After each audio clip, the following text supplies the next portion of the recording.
wala makapagiging gusto ng mga isla at nanirahan ng kabalay sa mga nakatira sa kapatagan. Pinapanatili ang mga kanilang tradisyonal at nakapagpapabali ang gawin ang organisasyon ng lipunan. Ang mga kahit sa iba't ibang bahagi ng Sentro Luzon, partikular sa mga lalawigan ng Zambales, Pampanga, Bataan, Tarlac at Nueva Ecija. Karaniwan sila na naninirahan sa mga liblib na lugar tulad ng Bulubundukit at Kagubatan upang manatili ang kanilang tradisyong pamumuhay. Kilala rin sila bilang semi-nomadic o palipat-lipat ang tirahan upang makahanap ng pagkain at mas ligtas na lugar para sa kanilang komunidad at gumagamit sila ng mga kubo na gawa sa kawayan, pawid at dahon ng niyog na madaling buhay at maplasin sa tuwing sila ay lilipad. Ang mga Aita ay mayroong pisakal na katangian na naiiba. Sila ay mas pandak, may maitim na balat at kulot na buhok. Sa paglipas ng panahon, ang mga Aita ay nakikipag-ugnayan sa mga nakatira sa kapatagan tulad ng mga Sambal at Pampango. Sila ay nagpatibay ng ilang mga aspeto ng kanilang kultura ng wika sa mga pamamaraan sa agrikultura, mga paniniwala sa espiritu, mga ritual sa pagpapagaling at mga kaugalian sa paglilibing.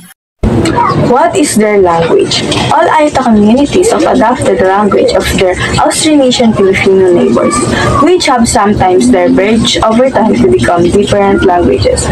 These include in order of speak numbers, Mag-Yunti, Mag-Amsi, Aguilen, Ambala, and Maribelanya. What is their religion?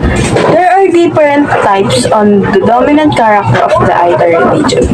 Those who believe they are monotheistic Karku, that various Aita tribes believe in a supreme being who rules over lesser spirits or deities, with the Aita of Mount Pinatubo called Apo Na. The Aitas are also animists. For example, the Pinatubo Aita believes in environmental spirits such as Anito and Kamana. They believe that good and evil spirits inhabit the environment such as the spirit of the sea, sky, river, mountain, hill, valley, and other places. What is medicine? Aita women are known around the country as experts of herbal medicines. What is art? Art, a traditional form of visual art, is body scarification.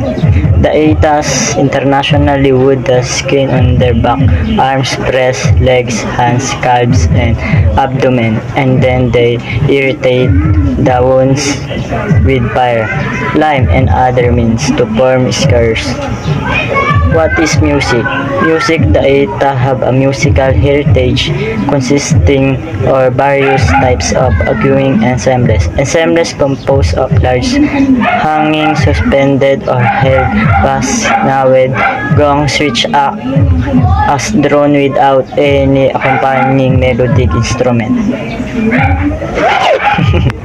Clothing. Their traditional clothing is very simple. The young women wear wraparound skirts. Elder women wear bark cloth, while elder men wear loincloths. The old women of the Aita wear a bark cloth strip which passes between the legs and is attached to a string around the waist.